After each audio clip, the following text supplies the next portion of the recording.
já estou com o meu convidado das quartas-feiras. Estou narrando que nem locutor de futebol, Arbex. O que você acha? Aliás, saudações tricolores, viu, querido Arbex? São Paulo campeão da Copa do Brasil. Mereceu. Mereceu. Golaço, né, do Nestor. Né? Golaço. E o Dorival é um grande técnico, né? Verdade. Dorival é um cara que merece nosso respeito. Sério, né? Ele não é só um grande técnico pelos esquemas de jogo, mas também pela relação que ele estabelece com os jogadores. Ele foi cumprimentar o pessoal do Flamengo depois do jogo. É uma coisa rara. É uma coisa rara. Aliás, esse clima no futebol, né? Tem muita coisa. Futebol a cartolagem, né? E o relacionamento, a psicologia do jogador, né? O jogador muito jovem começa a ganhar muito dinheiro, vira um branco da elite, né? Praticamente, né? É aquilo que eu te falei outro dia, não sei se você lembra. Comentei com você que os jogadores são que nem os gladiadores da antiga Roma, né? E eles eram necessários para a sobrevivência de Roma, pão e circo. Sim. E eu falei aqui que a solidão nossa no capitalismo pode ser medida pelo salário dos jogadores. Mas os salários astronômicos do Neymar, do Cristiano Ronaldo, do Messi, Mbappé, todos esses caras aí, por que eles ganham tão bem? Porque eles são necessários para a sobrevivência do capitalismo. É uma espécie de lavagem de dinheiro contínua de luxo, né? Não é só isso. É o fato deles capitalizarem também as frustrações, as esperanças, os sonhos, a solidão das pessoas que depositam neles uma expectativa que, claro, que eles nunca vão satisfazer, mas que ajuda a preencher o vazio a cada 24 horas, entendeu? Então, eu crio a ilusão de que eu tenho companheiros, porque todos nós torcemos para o mesmo time, todos nós nos enxergamos no mesmo atleta, todos nós nos enxergamos na mesma estrela. Sim. Claro que isso vale também para celebridades, etc., não apenas para o futebol. Mas o futebol, em particular, atinge uma massa imensa de seres humanos no planeta inteiro. Né? Então, eu acho que isso é o sintoma. Não é à toa que a Rede Globo capturou o futebol no Brasil há muito tempo e continua sendo propriedade dela, né? Propriedade da Rede Globo Futebol. Isso não é só uma questão de faturamento comercial. Isso é uma questão de sobrevivência estratégica de um setor do capital. O show tem que continuar, entendeu? Essa é a lógica. O show tem que continuar. E se não tiver pão e circo, a gente vai fazer o quê, Arbex? Pois é, essa é a questão, justamente. Tem que ter pão e circo, senão o sistema explode. Podia ser um pãozinho, um cirquinho melhor, né? Por exemplo, a CPMI dos atos golpistas é o circo, né? Faz parte do grande circo. Tudo isso faz parte do grande circo. Tudo isso são estratagemas, estratégias para as pessoas esquecerem, pelo menos momentaneamente, o desemprego, a fome, a falta de futuro, a crise ambiental, a frustração, a falta de alternativas, a desigualdade mundial, a crise dos refugiados. Um discurso desse, se a gente fizer um discurso desse, se candidatar, por exemplo, a deputado, a gente perde, a gente fica com 0 votos. Ninguém vai votar na gente. Ô, Arbex, me deixa fazer a apresentação aqui. Ele nunca deixa eu fazer aqui a apresentação correta aqui do programa. Giro das 11, ao vivo aqui pela TV 247, também pela TVT de São Paulo, TV do Trabalhador, pela Rádio Brasil Atual, FM 98,9. Sintonizem aí, escutem a gente no trânsito, mas sem tirar o olho dos sinais vermelhos. Tem que parar no sinal vermelho, tá? Lembra disso. No verde você pode ir. E também na TV Quirimurena, Grande Salvador, Bahia. Obrigado pela presença de vocês aqui, já com uma audiência alta, né? Para vocês participarem aqui no nosso chat, participarem desse debate, fazerem perguntas indigestas para o nosso querido José Arbex, que ele vai responder todas aqui para vocês. Arbex, você sabe, no bastidor eu estava aqui falando com você que eu tô meio... Eu tô em crise. Eu tô assim... Tá difícil, viu? Depois que eu vejo uma CPI daquela, em que o general Heleno e todo mundo ali parece que tá no mesmo barco, assim, de lacração, e eu fico meio desanimado. Então, me ajuda, por favor. Né? Explica para mim. O que eu acho é que o foco do teu desânimo está errado. Se o foco fosse a CPI, eu estaria muito tranquilo, porque é só a CPI. É um mau show. Mas o foco não é a CPI. O que me causa medo, o que me causa apreensão, é o fato de que o fascismo corre solto no Brasil e no mundo, e isso não causa nenhuma comoção. Quer dizer, o que eu chamo de fascismo corre solto é, por exemplo, o governo do Estado ganhar no Tribunal de Justiça o banimento das câmaras que deveriam ser colocadas nos uniformes dos policiais e que agora não é mais obrigatório. Então, a PM está com licença para voltar a matar desenfreadamente. Se você vê as estatísticas, desde que foi instituída a Câmara nos uniformes dos policiais, caiu em mais de 60% o número de mortes provocadas pela PM. 60%. Caiu. Agora voltou a PM pode de novo utilizar os uniformes sem as câmaras. E o que isso causou de indignação? O que isso causou de comoção? O que isso provocou? Nada. As matanças continuam em São Paulo, continuam no Rio de Janeiro, continuam em Salvador. Tá tudo igual. E cadê as ações do governo federal para tentar coibir isso daí? Outro dia, o Dino deu uma declaração que eu considerei pífia, dizendo que está em conversação com o governo da Bahia para melhorar a situação na Bahia, que está realmente inaceitável, não sei o quê. Sei, mas isso é uma declaração a mais. Enquanto não se resolve nada, as matanças continuam acontecendo. São jovens negros. De uma criança linda, negra, foi assassinada. Uma criança linda, fantástico o sorriso dela. Assassinada violentamente. Quer dizer, isso daí é fascismo. Isso daí é o fascismo nosso de cada dia, que está comendo pelas bordas toda e qualquer noção de humanidade. Quer dizer, a gente se sente impotente diante de uma situação dessa, em que a brutalidade acontece e não tem resposta. Quando eu era adolescente, etc. e tal, eu ficava pensando na Alemanha nazista e ficava imaginando como é que pode ter um povo inteiro na Alemanha que ignorou o Holocausto, ignorou os campos de concentração, ignorou o que estava acontecendo debaixo do nariz deles. Como é que essa população ignorou? Bom, nós estamos ignorando. Ué, há quanto tempo no Brasil a ONU está falando que 60 mil jovens negros são assassinados a cada ano nas periferias das grandes cidades do Brasil? Há décadas existe essa estatística da ONU, não é de nenhum grupo de esquerda radical, nada, da ONU. Se a ONU está dando esses números, é porque o massacre está muito maior. Então, se você pensar que 90% dos mortos em confrontos violentos nas periferias são jovens negros entre 14 e 30 anos de idade, a conclusão é inevitável. 60 mil mortos por ano, multiplica por uma década, são 600 mil. Isso, para mim, é genocídio da juventude negra. E um genocídio seletivo. Quer dizer, cadê os direitos humanos no Brasil? Cadê? O Ministério dos Direitos Humanos? O Silvio Almeida estava ontem numa comissão no Congresso respondendo a tantas questões quanto. Então, o Silvio Almeida é um grande cara. Eu não coloco em dúvida nem a reputação do Silvio Almeida, nem a capacidade dele, nem o desejo dele de mudar isso. Eu não coloco nada disso em questão. Eu admiro o Silvio Almeida e considero ele um grande cara. Só não digo que é meu amigo porque a gente não tem muito contato, mas é um grande cara. O que eu estou dizendo é que tem uma lógica em curso. Essa lógica, que envolve o Estado brasileiro como um todo, é uma lógica da matança, é uma lógica do genocídio seletivo. Como romper essa lógica?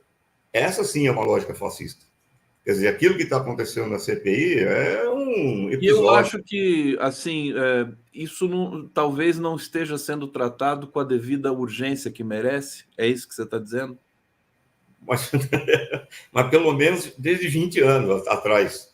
Nunca foi tratado. Não, mas isso aí, agora que chega um governo democrático depois de uma quadrilha bandida né? Não, mas os massacres continuaram no primeiro governo Lula, continuaram no segundo governo Lula, Sim. Continuaram no primeiro governo Dilma, continuaram no segundo governo Dilma.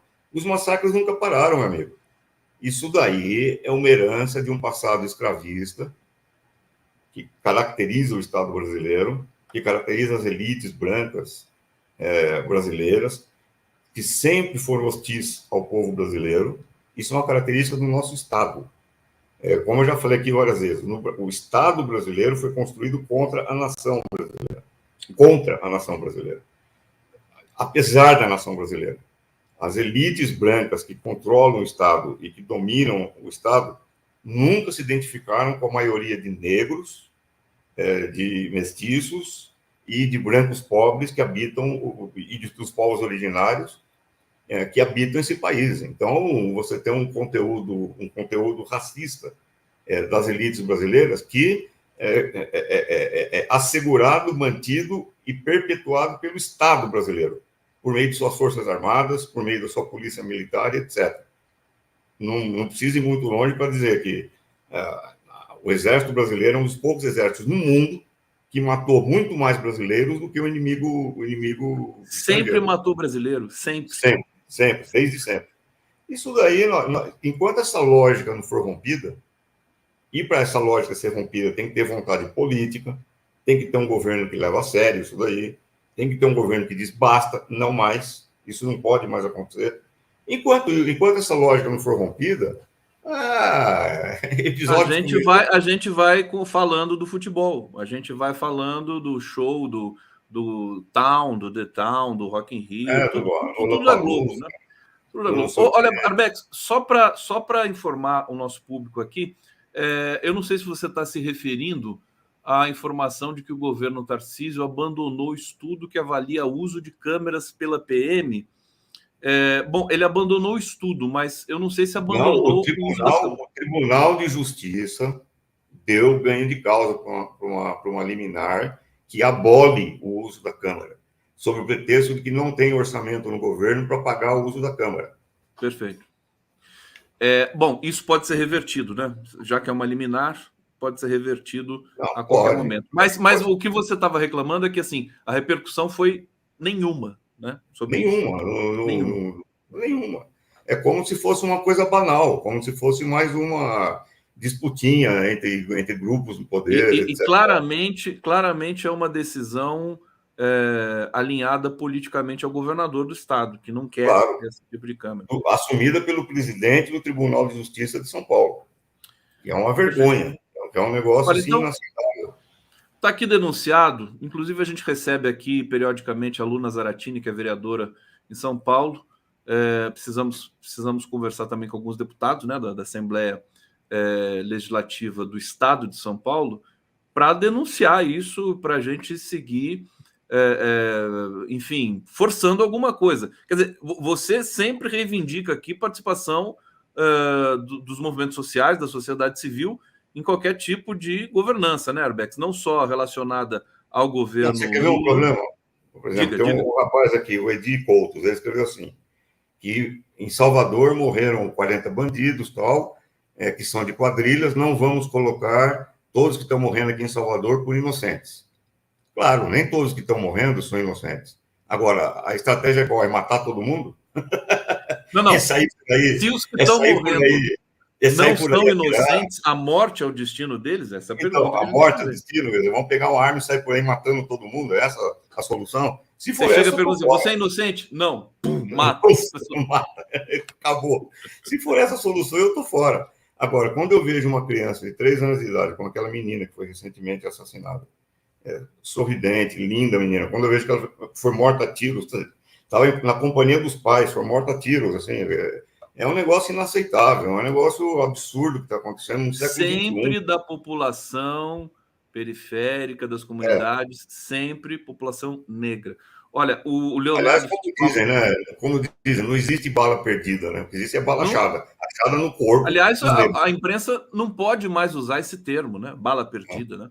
Continua usando. O Leonardo Fittipaldi está dizendo aqui, impressionante também o número de pessoas que partiram para o autoextermínio, mais de 14 mil. Depressão devido a entre outras razões, a tristeza, a falta de esperança constante.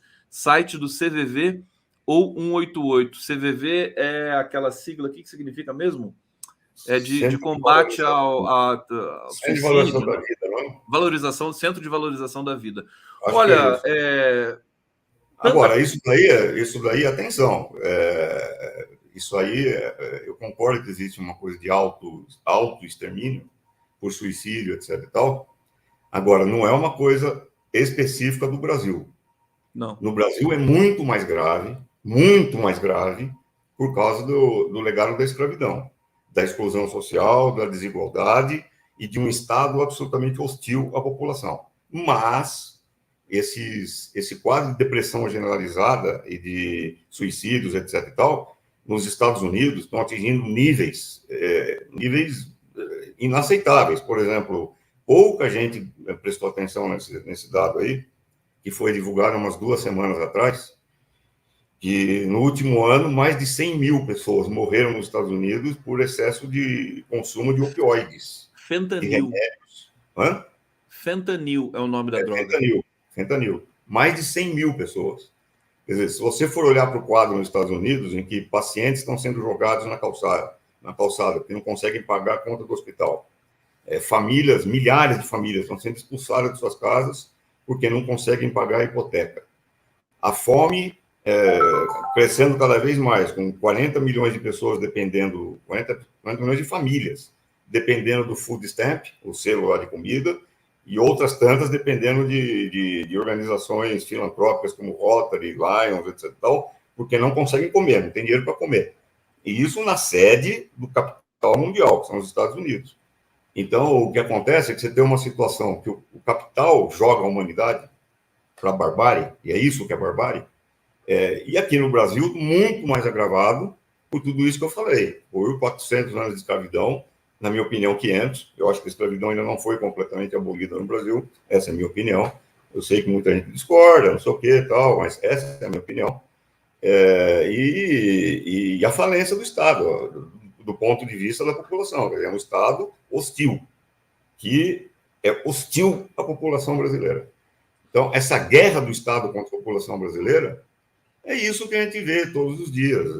E a CPI talvez fosse interessante essa tua formulação, que já não é uma formulação tão marginal assim, quer dizer, muita gente já sabe disso, né? Historiadores e tudo mais, que isso estivesse consciente dentro de um governo, para que ele pudesse dirigir as ações, né? Ter a consciência disso. Eu não sei, você sabe que o Lula, na prisão política, ele leu muita coisa importante. Ele leu sobre as revoltas, que são elementos que você considera muito importantes para entender o Brasil. Zumbi, Canudos, né? Malês, tudo mais. Ele leu livros dessa. E ele saiu diferente de lá. Agora, Arbex, você sai diferente de uma prisão política. 580 dias, né? Em que você, inclusive, aproveita para se informar melhor, para ler coisas que você tem tempo e tudo mais. O Lula aproveitou muito bem essa prisão política, diga-se de passagem. Mas daí você se depara com burocracia de partido, com protocolos assim doentios de composição política em Brasília, com toda a pressão das elites. Quer dizer, o Lula é um resistente, né? Quer dizer, tem de lidar com tudo isso e ele tem que, às vezes, fazer essa dança, né? Como é que a gente faz? O cidadão. Olha, cuidado com o que você vai falar. De novo, nós caímos na mesma coisa de sempre. Você falando do Lula, eu não estou falando do Lula. O Lula, eu repito de novo, é um sujeito extraordinário, tem uma importância fantástica no cenário mundial como um estadista que hoje é uma frente de resistência ao fascismo mundial.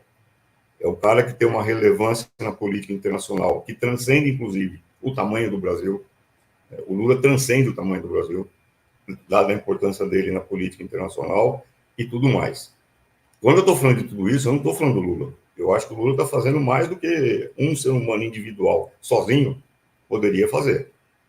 O que eu estou dizendo, e eu disse isso na nossa conversa na semana passada, quando veio aquele negócio do Toffoli reconhecendo que foi injusto com Lula, que não sei o quê, e todo aquele negócio, eu te falei, claro que é importante o reconhecimento do Toffoli de que foi o maior erro do judiciário brasileiro, mas, na minha opinião, tem algo muito mais importante do que o Toffoli acontecendo hoje no Brasil, particularmente em São Paulo, que é, por exemplo, a revolta da comunidade na cidade de Tiradentes, que é uma comunidade inteira, com 300 mil habitantes, lutando em defesa dos seus interesses de cidadão, de cidadania, para terem um centro de estudos formado ali, com direito a lazer, com direito a artes cênicas, com direito a esportes, com direito à cultura, com direito à biblioteca, etc. e tal, e a comunidade inteira se mobilizando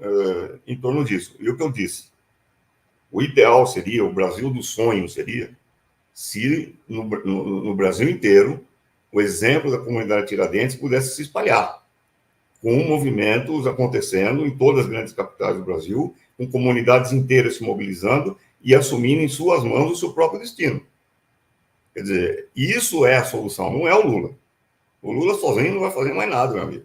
Agora, enquanto você não tiver um processo em que as sociedades discriminadas, as sociedades vítimas de racismo, de preconceito, do desemprego, da fome, etc., enquanto esse pessoal não assumir em suas mãos o próprio destino, não vai acontecer nada.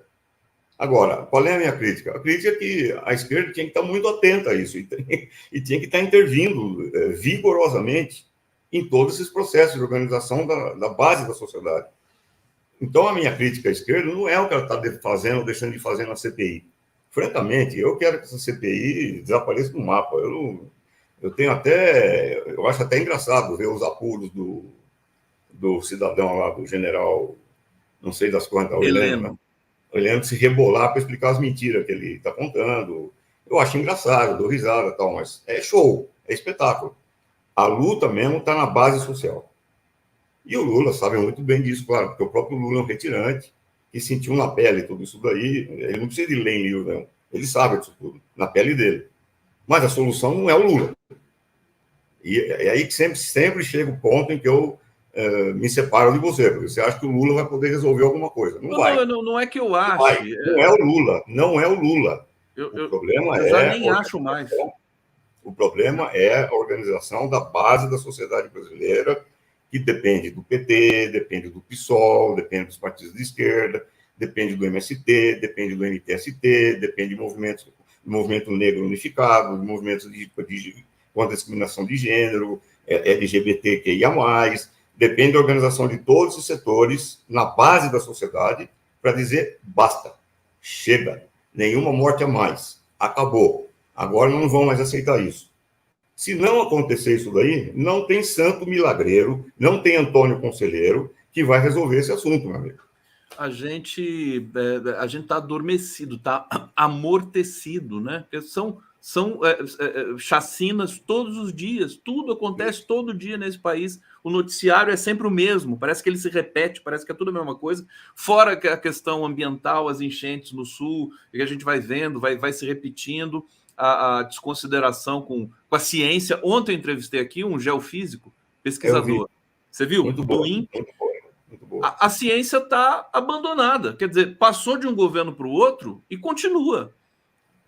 A gente, inclusive, vai fortalecer essa denúncia aqui, porque, evidentemente, quer dizer, é um governo tão grande, é um país tão grande que, né, a gente até entende que o governo não recubra todos esses gargalos, mas quando a gente denunciar, tem que recobrir. Meu querido Arbex, vou para o bate-papo. Mas você quer ver uma coisa preocupante nisso tudo? Só para dar um exemplo. Um exemplo corrente atual. Você olha o massacre e fica horrorizado. Aí você assiste a CPI e vê a cara de espanto do general não sei das quantas, e aí você goza vendo aquilo. Você tem gozo de prazer vendo o general se esmilinguir lá na frente, você conseguir explicar as mentiras que ele conta. Pronto, você já esqueceu o massacre. Você está gozando com a dor do general. E isso daí é perigosíssimo, porque é aí que o circo entra mesmo. É aí que o sistema continua incólume. Quer dizer, é aí que ele se perpetua. Então você trata o general como um palhaço, coisa que ele é mesmo, e goza com isso, mas na base da sociedade continua o massacre, continua o racismo, continua a segregação, continua a brutalidade, continua o desemprego, continua a fome, continua tudo. Então, o que adiantou toda essa história aí? Quer dizer, é pão e circo, meu amigo. Aliás, menos pão e mais circo. Estou conversando aqui com o psicanalista José Arbeck Júnior, falou aqui o gozo. Quando a pessoa fala gozo, é porque ela tem formação psicanalítica. Não, estou brincando. Posso ler os comentários? Mas qual o problema disso? Você é contra a formação psicanalítica? Não, eu adoro. Inclusive, eu bebo nessa fonte. Zé Francisco Teramossi.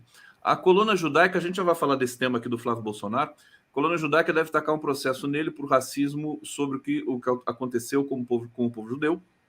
Lá foi muito sério. Aqui tem esse Zé Ruela, faz comparação, mesmo que fazer comparação entre Real Madrid e o time de Série D. Nossa, que comparação é essa, né? Maria Aparecida Coimbra Peixoto, Giro das Ruas, melhor programa da TV 247. Não, por favor.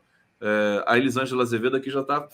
Eu pego um elogio, pego uma crítica. Ó. Arbex, botando nos trilhos o papo furado e distorcido. Por isso que eu chamo o Arbex aqui, é para ele dar uma freada de arrumação aqui para as abobrinhas que a gente, infelizmente, acaba falando, né, Arbex? Eu tenho que ter humildade. Você fala abobrinha de vez em quando, Arbex? Fala, né? Jamais. Ele não fala abobrinha. Sebastião Zé Dutra, perfeita escravidão continua, 70% de brasileiros que ganham até 2 salários mínimos ocupam serviços escravos. Olhem só o tamanho das favelas. Não, e olhem só a quantidade de denúncias e de ações, né, das autoridades identificando trabalho escravo no Brasil. Tem trabalho escravo em vinícola, em fazenda em geral, né? Você acha trabalho escravo, né, em todo lugar nesse país, né? Nas cidades, né? Os bolivianos, os imigrantes. É uma coisa impressionante. Vamos falar do Flávio Bolsonaro, meu querido Zé Arbeck? Só uma coisa. A Maria José aqui está dizendo: é fácil só culpar o Lula por toda a mazela. Eu estou dizendo exatamente o contrário. Eu não sei se estou falando inglês ou sânscrito aqui. Eu não estou culpando o Lula, estou dizendo exatamente o contrário. Eu estou dizendo que o Lula está fazendo o que ele pode e o que ele não pode, e está transcendendo, inclusive, o tamanho do Brasil. A importância que o Lula tem hoje no cenário mundial. Eu estou dizendo exatamente o contrário. Não estou culpando o Lula. Eu estou dizendo exatamente o contrário. Eu estou dizendo que quem tem que resolver o problema da sociedade brasileira é a sociedade brasileira organizada. Não vão ser os deputados que vão resolver, não vai ser o Lula que vai resolver, não vai ser a política institucional que vai resolver. Quem vai resolver são as comunidades mobilizadas, como, por exemplo, está acontecendo em Cidade Tiradentes. Eu não sei, tem gente que não quer ouvir o que a gente fala. Não, mas isso é normal aqui, você não está acostumado ainda com isso. As pessoas escutam outras coisas. Aliás, é só o que está acontecendo no Brasil. Desculpa eu falar isso. Na CPMI, nas audiências, a pessoa fala uma coisa, o sujeito responde outra. Aí a pessoa continua falando outra coisa, o sujeito continua respondendo outra. Não existe. A linguagem está em colapso, meu querido. Eu quero fazer só um comentário sobre a questão dos judeus, que é outro sintoma da barbárie que está acontecendo no mundo. Gente, outro dia, no Canadá, o parlamento canadense, o primeiro-ministro canadense e o Zelensky, presidente da Ucrânia, aplaudiram de pé um cidadão de 90 e tantos anos de idade que foi membro das SS nazistas na Ucrânia. Um cara que assassinou sei lá quantos milhares de judeus na Ucrânia. Esse cara foi aplaudido de pé. De pé. Inclusive pelo Zelensky. É um negócio inacreditável. Não, inclusive pelo Trudeau, que é o presidente do... Aí eu vou falar disso. O Trudeau ainda poderia dizer, embora seja ridículo ele dizer isso, que ele não conhecia o passado do sujeito, que não conhecia a história do nazismo na Ucrânia. Atenção, o nazismo na Ucrânia, onde mais se matou judeus na Segunda Guerra Mundial depois da Alemanha. Foram 1.500.000 judeus mortos na Ucrânia. Pelo menos. A SS na Ucrânia era extremamente cruel, mais cruel do que a SS alemã. O Trudeau poderia ainda dizer que não, eu fui mal informado pela minha assessoria, eu não sabia, tal, não sei o quê. Ainda poderia ter essa desculpa, uma desculpa imbecil, inaceitável, mas ele ainda poderia ter essa desculpa. O Zelensky não. O presidente da Ucrânia, que aliás tem é judeu, não poderia ter essa desculpa, não tinha como. E o cara aplaudiu. Quer dizer, isso daí é um sintoma do ascenso do nazismo em escala mundial. Eu tenho batido nessa tecla várias vezes aqui nesse programa. Como é que nós estamos no momento da conjuntura mundial em que o nazismo está sendo normalizado? E na própria Ucrânia, você tem um batalhão Azov que veste símbolos nazistas, veste uniforme nazista, usa a bandeira nazista, faz a saudação nazista, e é parte do batalhão do exército oficial da Ucrânia. Isso é absolutamente inaceitável, um negócio desse. Tá todo E mundo o nazismo está sendo normalizado, meu. Aliás, poderia ser tema de algum discurso na ONU, já que a gente teve essa Assembleia Geral da ONU. Meu querido Arbex, hoje nosso encontro, já acabou nosso encontro aqui, porque é um pouquinho mais curto. A Denise está chegando aqui, porque hoje a gente tem um bloco sobre os conselhos tutelares com o Marcelo Auer. Isso é fundamental. Importantíssimo, né? Importantíssimo. Não, fundamental. Fundamental. Então, eu vou me despedindo de você, mas antes, eu só quero mostrar aqui para o nosso público, olha o pânico do Arbex quando me vê sem gorro. Vejam isso. Eu fiz um print desse momento. Ele ficou desesperado. Ele falou: coloca o gorro. Olha lá, ele está ficando até desesperado agora de novo. Arbex, não precisa ter medo quando eu não estou com o gorro. Isso é outro sintoma da barbárie, meu. Só a barbárie. Meu querido Arbex, olha, eu vou soltar uma vinheta aqui. Não vou deixar você ficar paquerando a Denise Assis aqui hoje, não, tá? Porque, grande Denise. Tá? Grande Denise. Eu vou soltar a vinheta aqui do. Eu só tô aqui de novo porque ela voltou na semana passada, depois de ter me abandonado na semana anterior. Senão o Arbex não volta mais aqui. Se não tiver Denise, ele não sem volta. A Denise, eu sem você não sei bem porquê. Arbex. Porque você não Glória sou a Deus. Ninguém. Arbex cantando. Glória a Deus, né? Que Deus abençoe, fé na vida e tal. Vamos ao céu.